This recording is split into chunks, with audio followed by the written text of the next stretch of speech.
آغاز کرتی ہوں اس رب عظیم کے بابرکت نام سے جو کل جہانوں کا مالک و مختار ہے اور جس کے دستے قدرت میں ہم سب کی جان ہے۔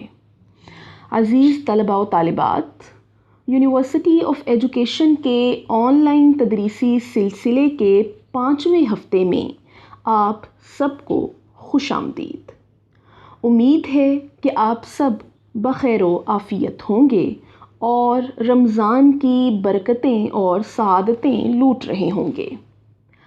کرونا وائرس کے باعث سماجی فاصلے کو برقرار رکھنے کے لیے آپ کی یونیورسٹی نے آن لائن تدریسی سرگرمیوں کا جو سلسلہ 20 اپریل 2020 سے شروع کیا ہے، یہ لیکچر بھی اسی سلسلے کی ایک کڑی ہے۔ یوں اس دور ابتلا میں بھی الحمدللہ ہم زور و شور سے درس و تدریس کے عمل میں مشغول ہیں، اور اس حوالے سے آپ کی سیکھنے کی خواہش اور یونیورسٹی انتظامیہ کی کاوش دونوں ہی ناقابل فراموش ہیں۔ اور جیسا کہ آپ سب جانتے ہیں کہ یہ لیکچر ایم اے اردو سال دوم کے اختیاری مضمون اردو قواعد و انشاء کی آن لائن کلاس کا 13واں لیکچر ہے، جس میں ہم اسم نکرہ کی دوسری قسم یعنی اسم کنایہ کے بارے میں پڑھیں گے۔ تاہم لیکچر کے باقاعدہ آغاز سے پہلے آپ کی یادداشت کی تازگی کے لیے یہ بتاتی چلوں کہ ہم نے اپنے گزشتہ کسی لیکچر میں اسم نکرہ کی اقسام کا آغاز کیا تھا، اور اس سلسلے میں آپ پیش کردہ خاکہ بھی ملاحظہ کر سکتے ہیں، جس میں ہم نے اسم نکرہ کو 10 معروف اقسام میں پیش کیا ہے، یعنی اسم ذات، اسم کنایہ، اسم استفہام، اسم صفت، اسم مصدر، اسم حاصل مصدر، اسم فاعل، اسم مفعول، اسم معاوضہ اور اسم حالیہ۔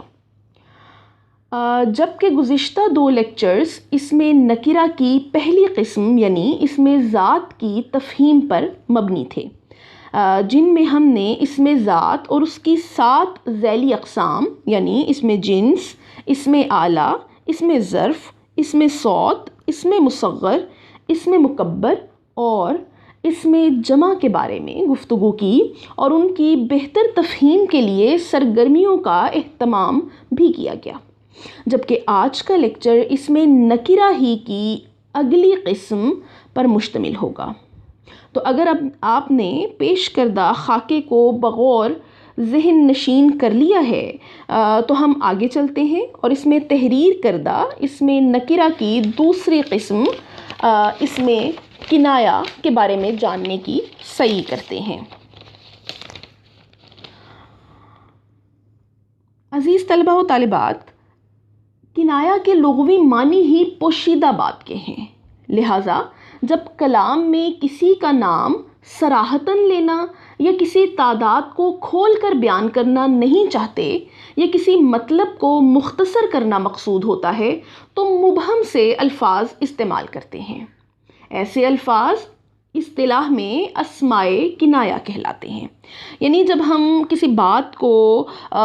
بالکل واضح انداز میں نہیں کرنا چاہ رہے ہوتے اور ہماری خواہش ہوتی ہے کہ بات کر بھی لی جائے اور لیکن اس کے ساتھ ساتھ اسے کہیں نہ کہیں کسی حد تک پوشیدہ بھی رکھا جائے، تو پھر ہم اسم نکرہ کی قسم سے فائدہ اٹھاتے ہوئے اسے استعمال کرتے ہیں، اور یوں ہم جب بات کرتے ہیں تو اس میں ایک پہلو جو ہے وہ پوشیدگی کا بھی ہوتا ہے اور ابہام جو ہے وہ اس کی پرتیں بھی ہمیں نظر آ رہی ہوتی ہیں۔ اسم کنایہ کی ایک اور تعریف ہم یوں بھی کر سکتے ہیں کہ اسم کنایہ وہ ہے جو کسی شخص، جگہ، تعداد، مطلب، چیز یا کیفیت کا چھپا ہوا اظہار کرے لیکن اس میں اشارہ موجود ہو۔ تو عزیز طلباء و طالبات، یہاں پر جو ایک بات واضح کی گئی ہے، یعنی ہم نے چھپا کے کوئی بات تو کرنی ہوتی ہے. یعنی کوئی بھی کسی شخص کے بارے میں ہم واضح نہیں بتانا چاہ رہے، یا کسی جگہ کے بارے میں کوئی تعداد نہیں ہم واضح کرنا چاہ رہے، یا کوئی بھی مفہوم جو ہے وہ ہم واضح طور پر نہیں بیان کرنا چاہ رہے، تو ہم کیا کرتے ہیں کہ اسے چھپا کر اس کا اظہار کر دیتے ہیں اس میں کنایا میں. لیکن یہ بات یاد رہے کہ اس میں چھپانے کی غرض سے ہم ایک اشارہ بھی اس میں چھوڑ دیتے ہیں، یعنی ایک اشارہ بھی کر دیتے ہیں اس بات کی طرف، اور قرینے سے اس اشارے کو سمجھا جا سکتا ہے. یوں ہم دیکھتے ہیں کہ کنائے کے استعمال کے باوجود سمجھنے والا اس اصل بات کی تہ تک پہنچ جاتا ہے. مثال کے طور پر، کیا تم وہاں گئے تھے؟ اس مثال میں وہاں جس سے کوئی بھی جگہ مراد ہے، دراصل اس میں اشارہ ہے، اور یہاں پر یہ کنایتاً استعمال ہوا ہے، لہٰذا ہم اسے اس میں کنایا کہیں گے. اس میں کنایا کے استعمال کے مقاصد کیا ہے، یعنی ہم کیوں اس میں کنایا کو استعمال کرتے ہیں، کیا مقصد ہے کہ ہم اس میں کنایا کو تحریر و تقریر میں لے کر آتے ہیں. تو عزیز طلباء و طالبات، جب گفتگو میں کسی ضرورت یا مصلحت کے تحت یا محض لطف کلام کے لیے کسی نام کو صراحتاً نہ لیا جائے، یا کسی چیز کی تعداد یا مقدار کو واضح کر کے بیان نہ کیا جائے، یا کسی بات کو مختصر کر کے بیان کیا جائے، تو اس مقصد کے لیے ہم مبہم الفاظ کے استعمال کا سہارا لیتے ہیں. یعنی ایسے مبہم الفاظ تحریر و تقریر میں لے کر آتے ہیں کہ اس شعر کسی کیفیت پیدا ہو جاتی ہے کہ خوب پردہ ہے کہ چلمن سے لگے بیٹھے ہیں، صاف چھپتے بھی نہیں، سامنے آتے بھی نہیں. گویا کچھ عیاں کرتے ہیں اور کچھ نہا خانے میں رہنے دیتے ہیں، اور اس طرح سے ہم ایک پوشیدگی کی فضا قائم کر لیتے ہیں. لہٰذا اس ابہام اور پوشیدگی کے لیے اس میں کنایا کا استعمال کیا جاتا ہے. عزیز طلباء و طالبات، اس مقصد کے لیے یعنی کنایا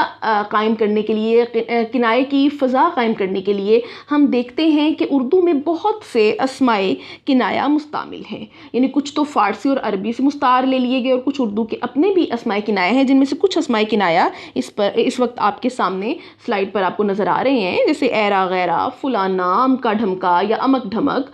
ماؤ شما، ایسا ویسا، ایسا تیسا. ٹھیک ہے، جیسے عموماً ہم کہہ دیتے ہیں نا ایسی کی تیسی. تو یہ بھی دراصل ہم اگر دیکھیں تو واضح طور پر نہیں بیان کر رہے ہوتے کسی چیز کو، اور یہ بھی اس میں کنایا ہے. تو ایسے بہت سے جو آپ کے سامنے الفاظ نظر آ رہے ہیں سلائیڈ میں، ان اسماء کنایا کی بدولت ہم کنائے کی فضا قائم کرتے ہیں، اور انہیں کنائے کی فضا قائم کرنے کے لیے استعمال کیا جاتا ہے. اگر آپ ایک ذوق کی ربائی ہے وہ ملاحظہ کیجئے، اس میں بھی آپ دیکھیے کہ کتنی خوبصورتی سے انہوں نے اسماء کنایا کو برتا ہے. کہ جب تک تھے احمقوں کی گرہ میں پیسے، سب کہتے تھے ان کو آپ ہیں ایسے ایسے، مفلس جو ہوئے تو پھر کسی نے اے ذوق پوچھا نہ کہ تھے کون وہ ایسے تیسے. اس میں ایسے ایسے اور ایسے تیسے دراصل بمقام کنایا مستعمل ہوئے ہیں، جو بات کو مبہم انداز میں پیش کر رہے ہیں، اور یوں بات میں لطف بھی بڑھ گیا ہے. کیونکہ اگر یہاں بات کنائے میں کہنے کے بجائے براہ راست انداز اپنا لیا جاتا تو یقیناً اس ابہام اور پوشیدگی کا جو حسن ہے وہ جاتا رہتا. گویا ہم کہہ سکتے ہیں کہ اس میں کنایا وہ اسم ہے جو کسی شخص، جگہ،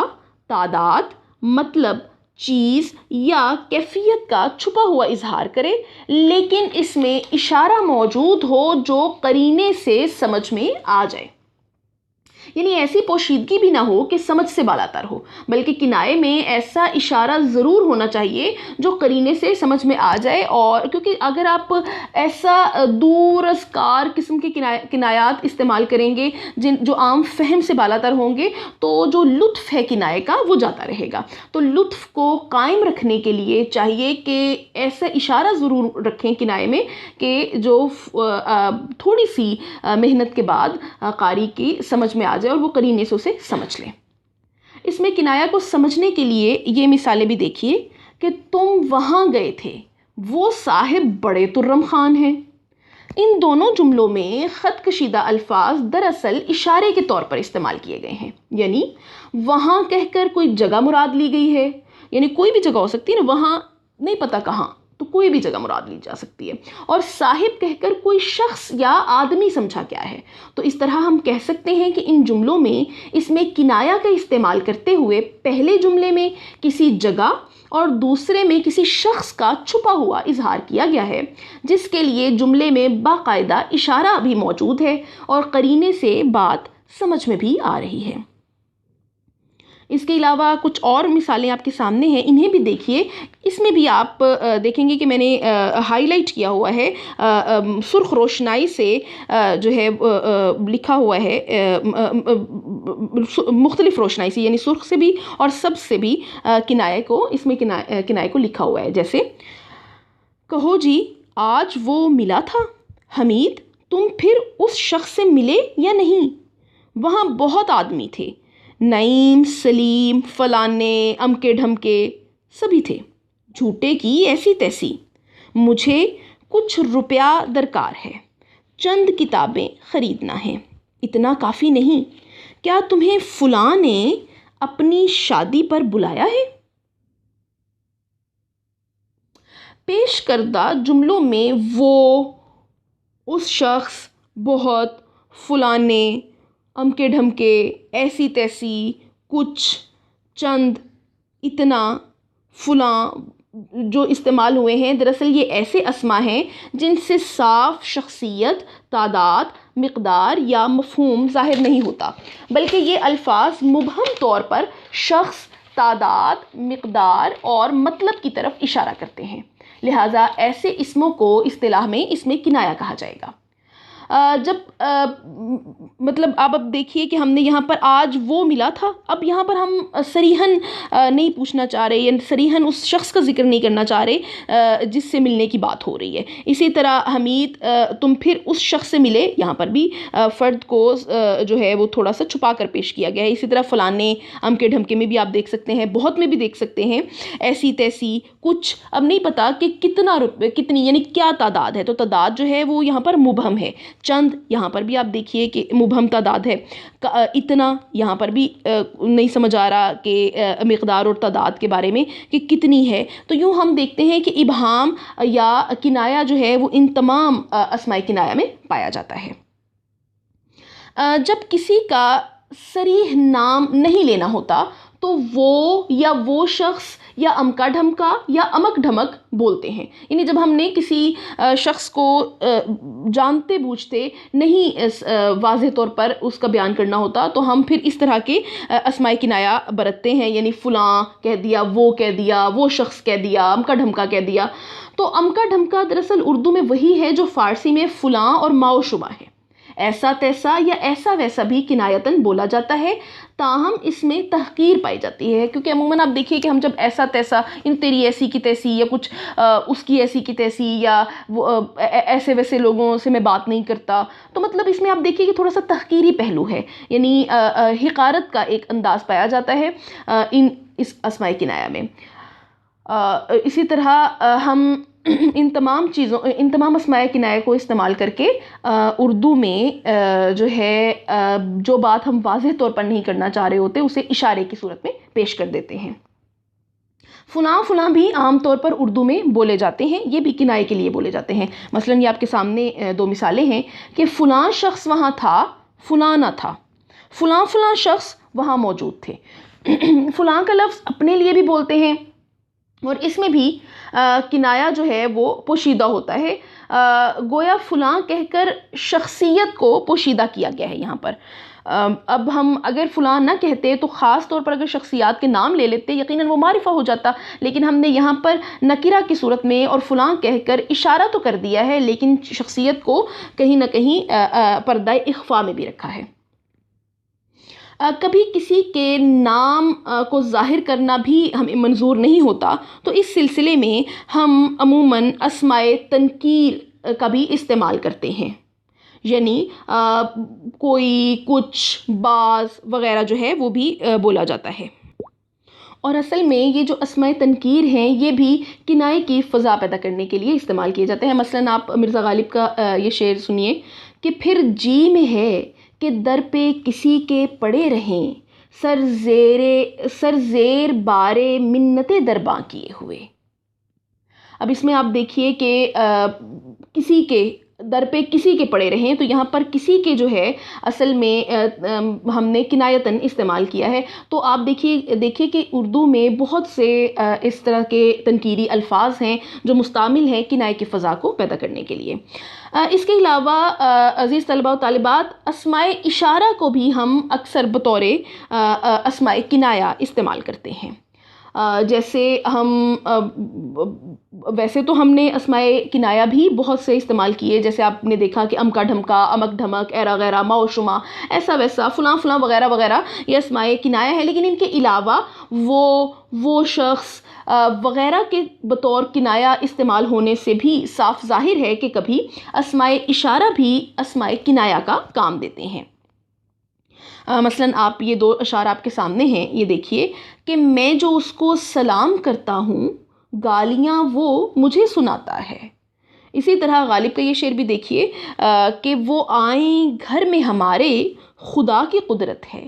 کبھی ہم ان کو کبھی اپنے گھر کو دیکھتے ہیں. اب ان دونوں اشعار میں دیکھیے کہ وہ کا صیغہ یا اشارہ استعمال ہوا ہے اور وہ کنائے کے طور پر آیا ہے، لہٰذا اس کی مدد سے ہم نے کسی خاص شخصیت کو پوشیدہ رکھا ہے. تو آپ دیکھ سکتے ہیں کہ وہ اسماء اشارہ جو ہیں وہ بھی بطور کنایہ کے یہاں پر مستعمل ہیں ان اشعار میں. تو اس کے علاوہ بھی آپ دیکھیں گے کہ اسماء اشارہ بہت زیادہ کنایے کے طور پر استعمال کیے جاتے ہیں. اس کے علاوہ عزیز طلباء و طالبات، اتنا، بعض، چند، کچھ، اتنے وغیرہ جو ہیں ایسے الفاظ بھی تعداد کے اجمال کے لیے آتے ہیں. مثلاً اگر ہم کہیں کہ اتنا آٹا کافی نہیں، اتنے آدمی اس کام کو انجام نہیں دے سکتے، بعض لوگ حال میں موجود تھے، کچھ نے روزہ نہیں رکھا، یا کچھ لوگوں کا روزہ نہیں ہے. تو آپ دیکھیے کہ ان تمام مثالوں میں آپ دیکھ سکتے ہیں کہ اتنا، اتنے، بعض، کچھ جیسے جو اسماء ہیں یا ان کو ہم اسماء تنکیری بھی کہہ سکتے ہیں. تو یہ جو اسماء ہیں ان کو ہم نے برتا ہے کنائے کے لیے، یعنی کہیں نہ کہیں اجمالی کیفیت جو ہے وہ اس سے پیدا ہو گئی ہے، اور بات اس طرح سے واضح نہیں ہے کہ اگر ہم اتنا آٹا کافی نہیں ہے یعنی کوئی مقدار ہے ہم نہیں بتا پا رہے. اگر ہم کہہ دیتے کہ 2 سیر آٹا کافی نہیں ہے تو یقیناً وہ مقدار واضح ہو جاتی، لیکن ہم نے یہ کہہ دیا کہ اتنا آٹا کافی نہیں ہے، تو اب کتنا آٹا یہ یقیناً مبہم ہے، واضح نہیں ہے، کنایتاً پیش کیا گیا ہے. تو یہ ساری مثالیں بتا رہی ہیں کہ بعض اوقات یہ الفاظ یعنی اتنا، اتنے، بعض، چند، کچھ وغیرہ کا استعمال بھی کنائے کے طور پر کیا جاتا ہے. تو عزیز طلباء و طالبات، ہم اب دیکھتے ہیں کہ اس میں کنایہ عموماً کہاں زیادہ استعمال کیے جاتے ہیں، یعنی ان کا محل استعمال کیا ہے. تو اس میں کنایہ اگر آپ دیکھیں تو ویسے تو آپ کہیں پہ بھی آپ اسماء کنایہ کو استعمال کر سکتے ہیں، لیکن بعض اوقات اسماء کنایہ کا استعمال ناگزیر بھی ہو جاتا ہے کسی صورتحال میں، اور اس وجہ سے ہم کچھ ایسی معروف صورتیں دیکھتے ہیں جن میں اسماء کنایہ کو زیادہ تر استعمال کیا جاتا ہے اور ان موقعوں پر اسماء کنایہ کو برتا جاتا ہے. مثلاً پہلی صورت آپ دیکھیے کہ تحقیر کے لیے، مثلاً ایسا، ویسا، تیسا، ایرا غیرہ، امک دھمک وغیرہ. تو ہم دیکھتے ہیں کہ تحقیر جہاں پر کرنی مقصود ہو وہاں پر ہم بعض اوقات کوشش یہ کرتے ہیں کہ براہ راست انداز نہ اختیار کیا جائے، کیونکہ واضح انداز میں بالکل سامنے اگر تحقیری انداز اختیار کر لیا جائے تو وہ اتنا اچھا نہیں لگتا اور کہیں نہ کہیں معیوب بھی سمجھا جاتا ہے، تہذیب کے دائرہ کار میں بھی نہیں آتا. تو اس سلسلے میں اکثر اوقات ہم دیکھتے ہیں کہ اسماء کنایہ کو زیادہ سے زیادہ بڑھتا جاتا ہے. کچھ مثالیں ہیں، آپ وہ دیکھیے کہ میں ایسے ویسے لوگوں کو منہ نہیں لگاتا، یا میں ایسے ویسوں کی بات نہیں سنتا، وہ ہے کون، ایرا غیرہ، نتھو خیرہ. تو اب آپ دیکھیے کہ یہاں پر ہم نے ایسے ویسے، ایسے ویسوں یا ایرا غیرہ، تو ان میں ہم یہ ایسے اسماء کنایہ ہیں جن میں کہیں نہ کہیں تحقیری پہلو آپ کو نظر آ رہا ہے. تو تحقیر بھی ہو گئی، لیکن پھر بھی بات جو ہے وہ کہیں نہ کہیں پوشیدہ بھی رہے گی کہ کس خاص شخص کی طرف اشارہ کیا جا رہا ہے. تو ایسے مواقع جہاں پر تحقیر کرنا مقصود ہو وہاں پر اسماء کنایہ بہت زیادہ استعمال کیے جاتے ہیں. اگر اس ایک اور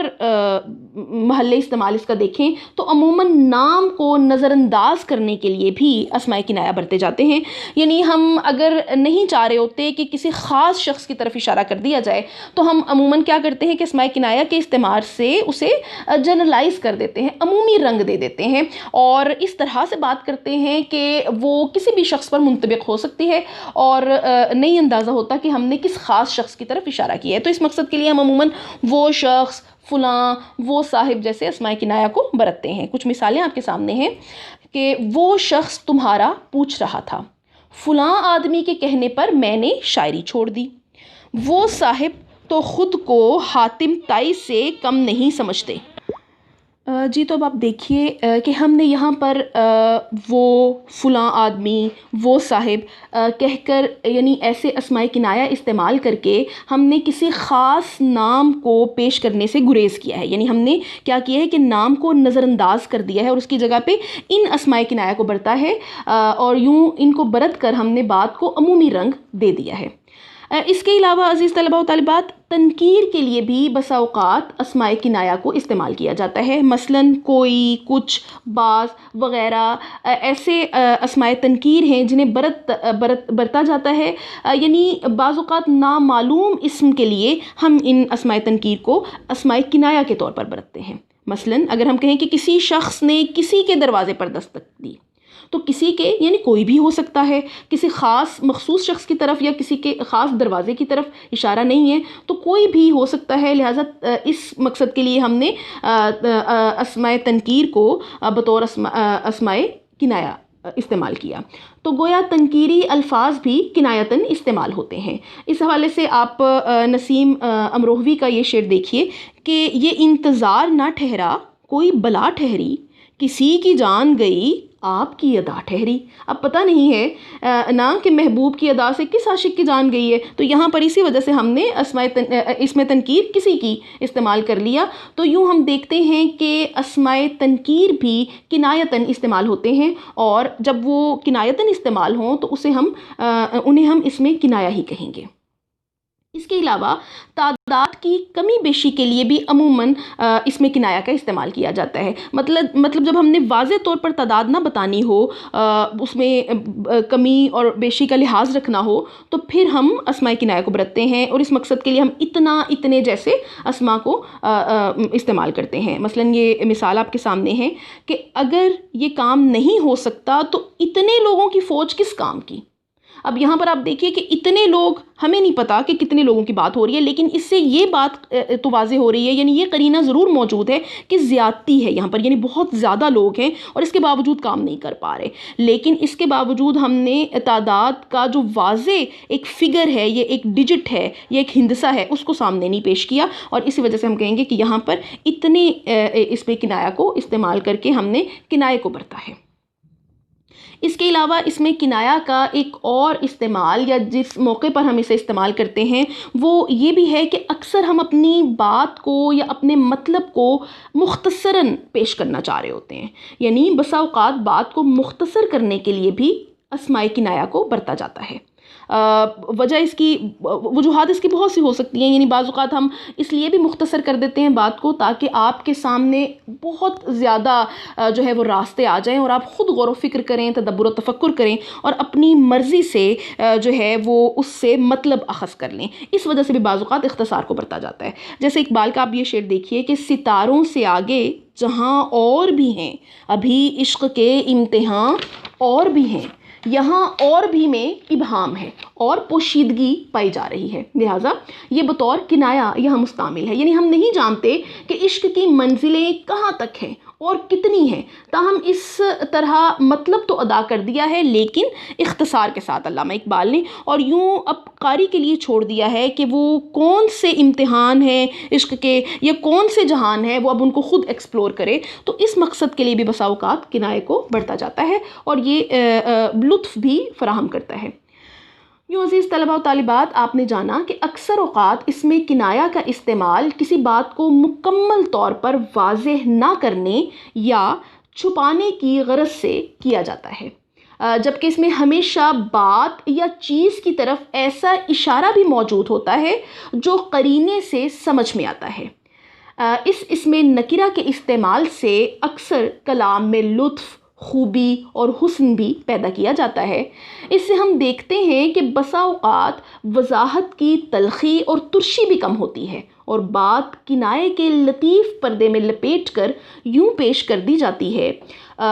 کہ دل و دماغ کو بھلی لگتی ہے۔ تو اس میں کنایا جو ہے اگر کہیں پر اس کا استعمال ناگزیر ہے تو ہم کہہ سکتے ہیں کہ کہیں یہ صرف حسن بیان کے لیے بھی آ جاتا ہے۔ تو اس میں کنایا کی وضاحت کے بعد اب آپ کے سامنے آپ سلائڈ پر دیکھ سکتے ہیں کہ ایک چھوٹی سی سرگرمی آپ پیش کی گئی ہے، یعنی کچھ اسماء کنایا یہاں پر تحریر کیے گئے ہیں۔ آپ نے کرنا یہ ہے کہ ان اسماء کنایا کو جملوں میں استعمال کرنا ہے۔ تو عزیز طلباء و طالبات، اس کے ساتھ ہی ہمارا آج کا لیکچر اختتامی مراحل کو پہنچتا ہے۔ آپ نے اس لیکچر میں اسم نکرہ کی دوسری قسم یعنی اسم کنایا کے بارے میں تفصیل سے جانا، اور اگر آپ اسم نکرہ کی اس قسم کی مکمل تفہیم حاصل کر چکے ہیں تو مجھے امید ہے کہ آخر میں سوالات کی صورت میں پیش کردہ یہ سرگرمی آپ کے لیے قطعی مشکل نہیں ہوگی۔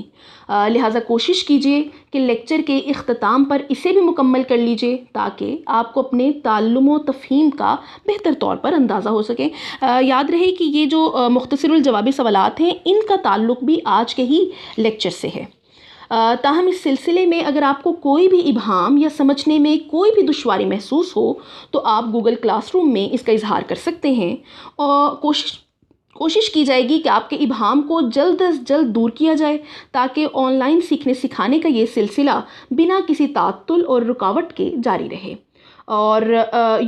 یہ سلسلہ اس دور ابتلا میں بھی آپ کے لیے ہر لحاظ سے منافع بخش ہو۔ اس کے ساتھ ہی مجھے آج کے لیکچر سے اجازت دیجیے۔ اگلے لیکچر میں انشاءاللہ اسم نکرہ کی تیسری قسم یعنی اسم استفہام کے ساتھ حاضر ہوں گے۔ آپ سب کی سماعتوں کا بے حد شکریہ۔ اللہ حافظ۔